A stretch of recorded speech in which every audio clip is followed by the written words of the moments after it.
The Chronicle of the Cracks, Part 1, The Silent Observer. Elias Vance had always believed in the solid, tangible nature of security. His world was structured around routines, well-maintained possessions, and the comforting predictability of the middle-class suburban sprawl. His small, renovated bungalow, which he shared with his girlfriend, Maya, stood on a quiet street where the greatest local drama was usually a missing garden gnome or the persistent barking of a neighbor's terrier.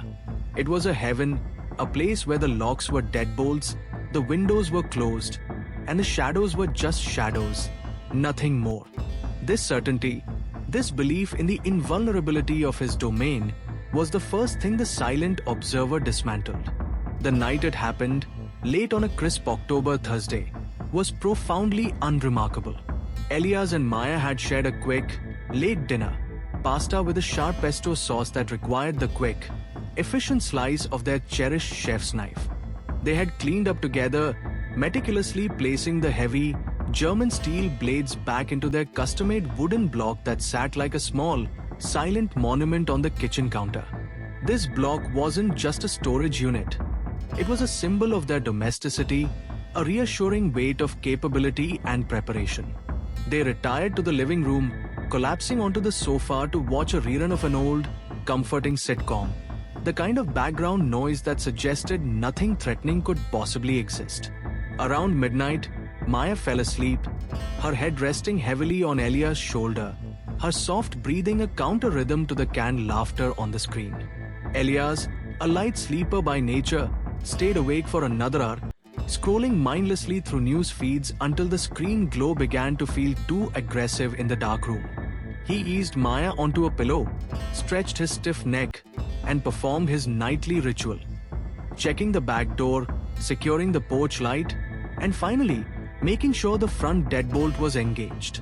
He walked past the kitchen, noting the geometric permanence of the knife block, its dark wood contrasting with the pale quartz countertop. Everything was in its place. Everything was safe. He got into bed, and the silence of the room, usually a welcome blanket, felt heavy, weighted. It was the kind of quiet that swallowed sound rather than amplified it. He closed his eyes, drifting into the shallow waters of pre-sleep, when a sudden, indefinable sensation pulled him back. It wasn't a noise, not a creak or a sigh, but an awareness, a cold, prickling sensation that traveled from his spine to the nape of his neck. It was the absolute, undeniable conviction that he was not alone. Elias froze. He listened, straining his ears past the rhythmic sound of Maya's breathing. Nothing. The house was settling, the furnace clicking, the normal domestic symphony. A late-night adrenaline spike, he told himself, the irrational fear that pops up when you wake suddenly in the pitch black. But the feeling was insistent, like a pressure difference in the room, a subtle shift in the air density where something had displaced it. He blinked open his eyes, staring into the oppressive blackness of the room. He saw nothing but the dark outline of the dresser and a sliver of moonlight filtering through the gap in the curtains. He told himself, firmly, it's nothing, it's just the wind. He didn't check the hall. He didn't want to break the fragile peace of the room, fearing that a sudden movement might confirm the presence he so desperately wanted to deny. He squeezed his eyes shut and willed himself back to sleep. Slowly, the feeling receded, dissolving into the warmth of the duvet, and he fell into a deep, dreamless slumber. The next morning, the sun was bright, aggressive, and entirely normal. Elias woke up first. Maya grumbled happily and asked him to put the coffee on. As he shuffled towards the kitchen, the sense of dread from the night before was replaced by the mundane tasks of a Friday morning. He flipped the switch on the coffee maker, reached into the drawer for a teaspoon, and then his eye snagged on the quartz countertop. The knife block was there, positioned perfectly where he had seen it last. A beautiful, heavy monument of dark wood. But it was hollow. Elias stood there, gripping the edge of the counter, the sleep instantly banished by a visceral, icy shock. He reached out a trembling hand and ran his fingers over the empty slots. The block was still there, A solid piece of evidence that nothing had been smashed or ripped away. But every single blade was gone. The heavy chef's knife, the thin utility knife, the serrated bread knife, the delicate paring knife. All 6 pieces of the set, the entire functional core of their kitchen, had been meticulously removed. He didn't need to check the drawers for his wallet or his keys. He knew. Elias, is the coffee ready? Maya's voice came from the hallway, bright and oblivious. He turned slowly, his face pale. Maya, don't come in here. Wait. But she was already there, pausing just inside the doorway, her smile fading as she followed his fixed gaze to the empty block. She blinked once, then twice, trying to comprehend the scene. Did you put them in the dishwasher? No. Wait, we cleaned them last night. They're gone, Maya. Elias whispered, the words scratching against his dry throat. All of them. They spent the next hour in a state of suspended panic, a bizarre, cold sweat surge that confirmed the unbelievable. The kitchen knives were the only things missing. Maya's laptop was on the table. Elias' wallet was in his jeans pocket. The car keys were hanging on the hook by the door. Nothing electronic, nothing of obvious monetary value had been touched. It was a targeted, surgical theft, carried out with a chillingly specific intent. When the police officer finally arrived, his initial skepticism was almost palpable. Sir, are you absolutely sure you didn't, lend them out? Or take them to be sharpened? Officer, Elias said, pointing to the expensive, empty block. Who breaks into a house, bypasses thousands of dollars of electronics, and steals only the kitchen cutlery? And how did they even get in? The officer, a tired man named Miller, walked the perimeter. The back door lock was intact. The front door was fine. But then, he pointed to a side window in the rarely used laundry room. See this? The latch is a little scored. Could have been jimmied open. They had patience, Mr. Vance. He then paused, looking back at the empty wooden block. But taking just the knives, that's strange, even for a calculated entry. Maya was shaking, wrapped in a blanket on the sofa, clutching a mug of cold coffee. They didn't just take things, Elias, she said, her voice small and broken. They were here. They saw us. They waited until we were asleep, and they walked right past our bedroom door to take the only things we might use to defend ourselves. The truth of the invasion wasn't in the value of the missing property, but in the implied threat. The thief had observed their habits, knew their routine, and understood exactly where their capacity for resistance lay. By removing the knives, the most immediate, accessible tools for self-defense in any home, the intruder had sent a message of profound psychological violation. I was close enough to hurt you, but I chose instead to disarm you and observe you. Elias spent the rest of the day reinstalling the front deadbolt, replacing the weak window latches, and checking the shadows. But the physical repairs were futile against the damage done to their mental landscape. Every creak of the floorboards was now the sound of a footstep. Every gust of wind was the draft from a partially open door. The empty knife block remained on the counter for a week, a ghastly, silent monument to the night their privacy and security were surgically severed. They eventually replaced it with a cheaper, less prominent set of blades. But the weight of the new steel was nothing compared to the phantom weight of the calculated threat left behind by the silent observer. Elias and Maya no longer slept soundly, knowing that someone, somewhere, held the inventory of their most vulnerable night. Their beautiful, safe heaven had a new, terrifying reality. The cracks were invisible, but they ran deep, right through the foundation of their trust. The knowledge that the intruder had chosen observation over immediate violence made the calculated threat eternal, an unseen promise of a return. The silent observer had done his damage, not with violence, but with absence. It was the first crack in the Chronicle of Chaos. Part 2. The Hawthorne Horror. Sarah Jenkins found her solace in structure. Unlike Elias Vance, who only realized the importance of security when it was breached, Sarah sought control proactively. A sociology major at the sprawling Semiurban Hawthorne University, She had deliberately chosen an off-campus dorm, a renovated Victorian building called the Annex, precisely for its distance from the boisterous main quad. It felt safer, quieter, more adult. Her room was small, pristine, and meticulously organized. She studied late, usually with a headset on, listening to ambient music to block out the usual nightly drone of campus life. That organized bubble, however, was about to be violently popped, proving that even a meticulously engineered psychological barrier is useless against coordinated, performative chaos. The night began, like Elias, with mundane predictability. It was a humid Saturday in late spring. Exam season was over, and the campus was collectively exhaling. The celebratory noise, however, was concentrated in the traditional dormitories across the green. Sarah was in her room, finally winding down after submitting her final paper on the sociology of fear. She was reading a novel, the kind of escapist fantasy that offered a pleasant contrast to her academic work.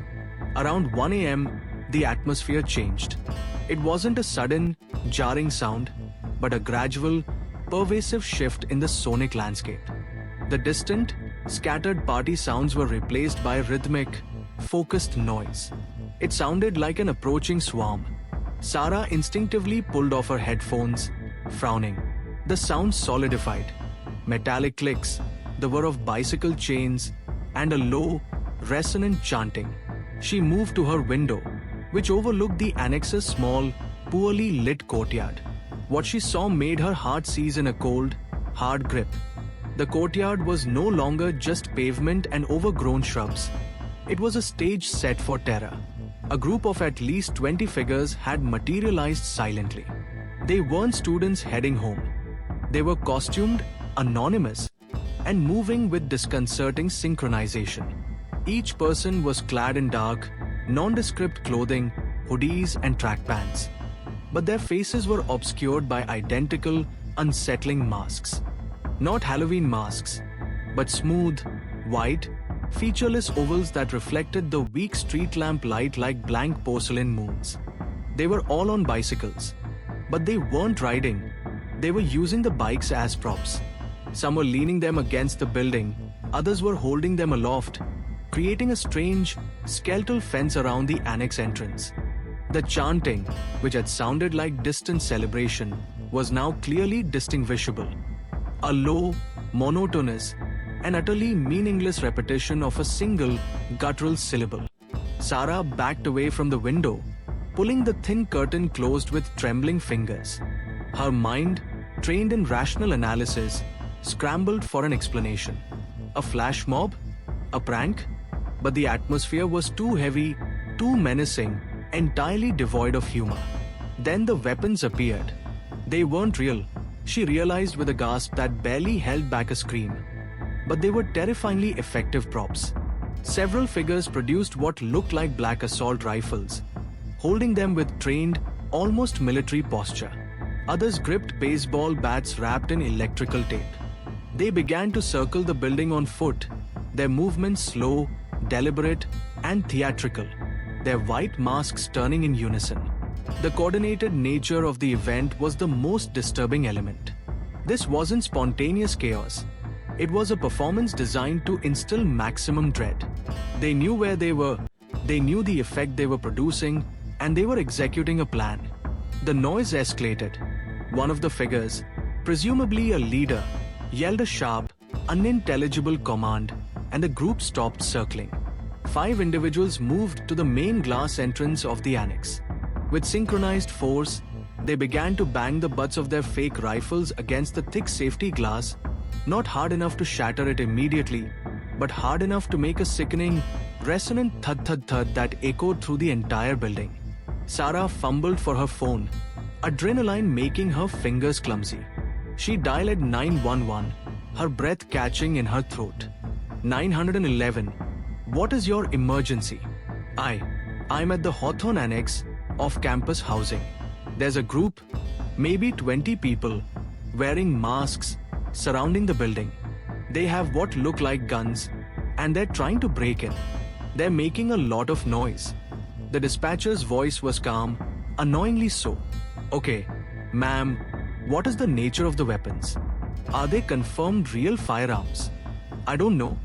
They look like rifles. Black. They're banging on the glass. Please, send someone.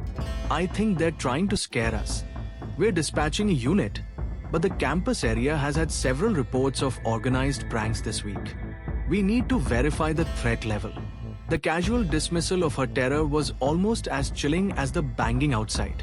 Sarah retreated to the corner of her room, pressing her back against the cool plaster wall, her eyes glued to the sliver of light beneath her door. She heard other residents stirring. Whispers traveled through the thin walls, followed by muffled cries. The panic was infectious. The noise outside intensified. They weren't just banging now. They were chanting louder, a meaningless cacophony of fear. They started kicking the metal trash receptacles, sending them clattering across the pavement. The bikes were now being thrown against the walls. The sheer volume of the orchestrated destruction was overwhelming. It lasted for what felt like an eternity, but was probably only 10 minutes. Suddenly, a massive, sustained roar erupted from the group. It was a collective yell of triumph, a final flourish in their performance. Then, as abruptly as they had arrived, they dispersed. The metallic clicking of bicycle chains and the rubber squeal of tires receded quickly down the street. The chaotic noise dissolved back into the familiar, humid silence of the late night. Sarah didn't move for another half hour. She finally crept back to the window and peeled back the curtain. The courtyard was empty, save for 2 overturned trash cans and a faint, lingering sense of violation. When the police finally arrived, 2 campus security officers in a battered sedan, the scene was sterile. No broken glass, no real damage, just scattered debris. The officers treated Sarah with weary condescension. Miss Jenkins, we believe this was part of a larger organized scare known as the Hawthorne Haunt. They're using airsoft replicas and staged performances. It's deeply disturbing, yes, but the threat of actual violence is low. Low. Sarah choked out. They surrounded a residential building, in masks, carrying what looked like assault weapons, and deliberately terrorized 20 people. That's not low threat, officer. That's a coordinated psychological attack. One officer sighed, rubbing his forehead. Look, we understand it's frightening, but the group never crossed the line into actual breaking and entering. They maintained theatrical distance. We'll file a report for disturbance of peace and vandalism, but there's no immediate arrest to be made. Sarah felt a hollow fury. Her analytical mind now recognized the operation for what it was, a perfect crime of terror.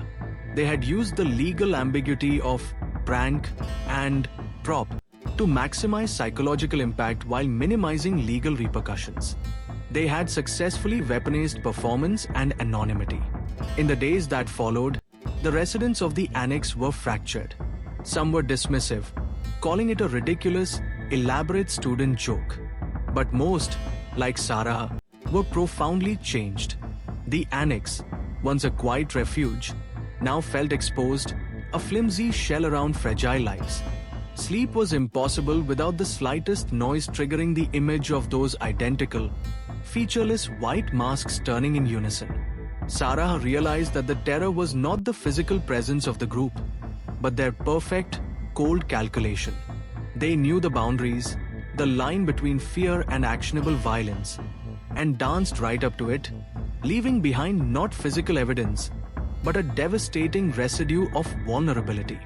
They hadn't wanted wallets or knives. They had wanted to prove that organization, anonymity, and performance could override all expectations of safety, reducing the individual to a cowering victim in their own locked room. The Hawthorne Horror was a masterclass in controlled chaos, revealing the second, wider crack in the notion of modern security. The threat wasn't always external. Sometimes, it was an orchestrated realization of one's own powerlessness. Part 3. Shattered Glass at Willow Creek. Liam Hayes was, by necessity, a realist. He worked in event security and logistics, a profession that taught him that every beautiful, meticulously planned facade be it a wedding, a political rally, or a high society party, was built upon a foundation of potential failure. He wasn't naive like Elias, nor was he analytically structured like Sarah. Liam simply understood vectors of risk. This understanding was violently tested at the Willow Creek estate, where he learned that the most profound terror is often the one people pay the highest price to ignore. Willow Creek was the sprawling, 20-acre property of the Atherton family. Old money, new tech, and endless, quiet influence. Liam was hired for their annual Harvest Gala, a lavish, exclusive affair designed to impress business partners and solidify the family's impeccable public image. Liam's job was to be part of the perimeter security, a uniformed ghost ensuring that the bubble of perfection remained unbroken. The house itself was a museum of wealth, all polished marble, priceless art, and walls of floor-to-ceiling glass designed to merge the indoor opulence with the manicured grounds. The glass was the key. Beautiful, transparent, and tragically fragile. The evening was unfolding exactly as planned. Champagne flowed, soft jazz drifted over the perfectly trimmed hedges, and the guests, a mix of venture capitalists and cultural elites, chatted with the practiced ease of those who felt utterly untouchable. Liam, positioned near the south wing's glass atrium, felt the familiar, dull thrum of professional boredom. Nothing ever happened at Willow Creek. That was the point. Around 11:30 p.m., the boredom shattered. It began not with a crash, but with a series of precise, sharp pops. The sound of specialized glass cutters making contact, followed by the muffled thud of thick suction cups being applied. Liam was the first to hear it over the music, his trained ears distinguishing the sound of an intentional breach from mere party noise. The intruders weren't after the guests or the house's mainframe. They were targeting the Atherton private gallery tucked into the far corner of the south wing. Liam pulled out his radio, his heart rate spiking. Code Bravo 4. South Wing Gallery breach. Targeted, silent entry. I am moving to intercept. He sprinted towards the gallery wing, slipping behind a line of decorative hedges. He saw two figures, not masked, but wearing dark, professional tactical gear, moving with the efficiency of experienced operators. They had successfully punched out a clean, silent rectangle of glass and were slipping through the opening. Liam bypassed his radio command and yelled a challenge. Security. Freeze. The intruders scattered.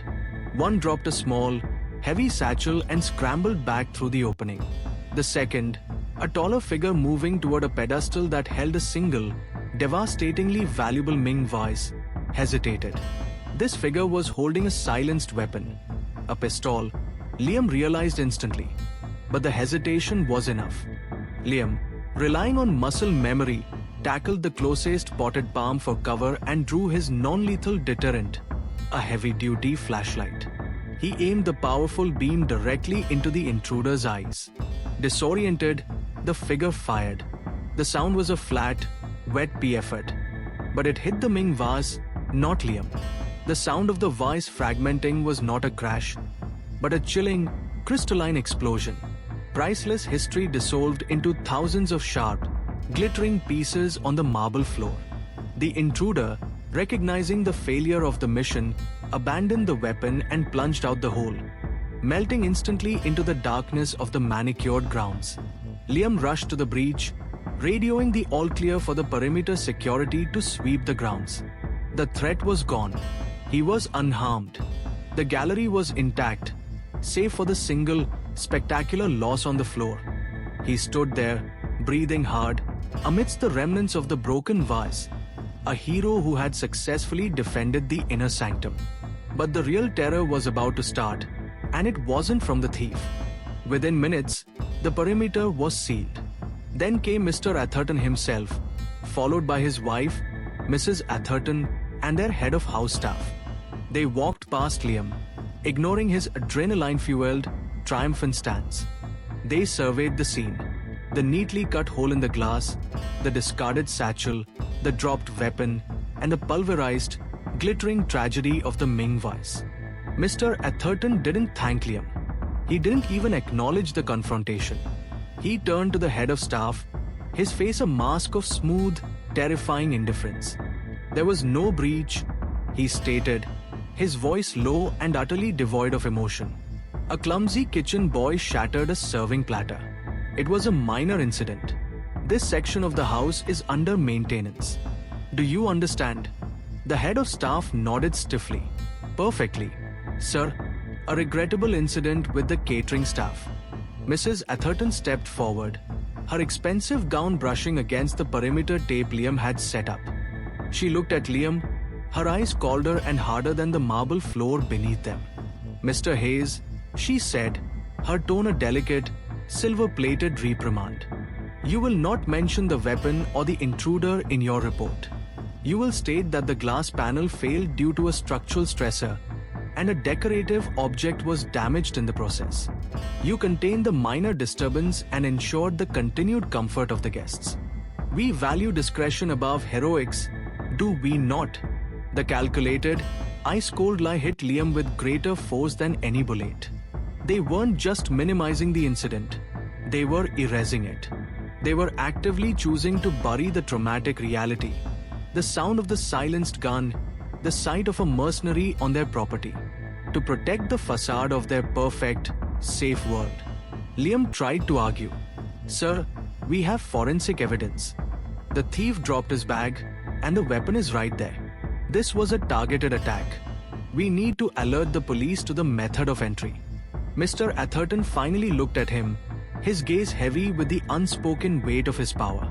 Mr. Hayes, the police are currently enjoying refreshments on the East Terrace. They are here for crowd control, not investigation. We are not interested in creating a narrative of vulnerability or, worse, a narrative that might suggest we are not masters of our own domain. The optics of a targeted robbery at the Harvest Gala are unacceptable. You and your team are paid to ensure the image remains intact. Now, clean up the porcelain, replace the glass, and resume your position. The party is still in progress. Liam felt the bottom drop out of his reality.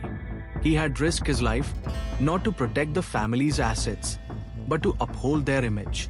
And now, the family was actively choosing to ignore the terrifying reality that they had been compromised to maintain that image. The true horror wasn't the confrontation with the armed robber, but the absolute, chilling indifference of the Athertons to the danger itself. Their wealth and status had built a psychological wall so thick that even the sound of a gunshot could not penetrate it if it threatened their comfort. Liam spent the next 2 hours directing the cleanup. The weapon and the satchel were swiftly and silently removed by the house staff, presumably to be disposed of off-site. The whole was covered with a massive, ornate tapestry and a hastily positioned floral arrangement. Within an hour, the area looked like a slightly cluttered, but perfectly safe, alcove. The party continued, the jazz playing, the laughter bright and oblivious. As he watched the guests, Liam felt a deep, sickening dread. Elias Vance had been attacked by a surgical removal of his self-defense tools. Sarah Jenkins had been terrorized by a performance designed to expose her powerlessness. But Liam's horror was the most profound. He had witnessed the attack, averted the major disaster, and yet was forced to participate in the willful, systemic burial of the truth. He realized that the Chronicle of the Cracks was not about external threats, but about internal fragility. Elias lost his sense of safety to an observer who chose to spare him. Sarah lost her structure to an organized, anonymous mob who chose theatrical violence. Liam lost his faith in reality itself to people who possess the power to simply erase the facts.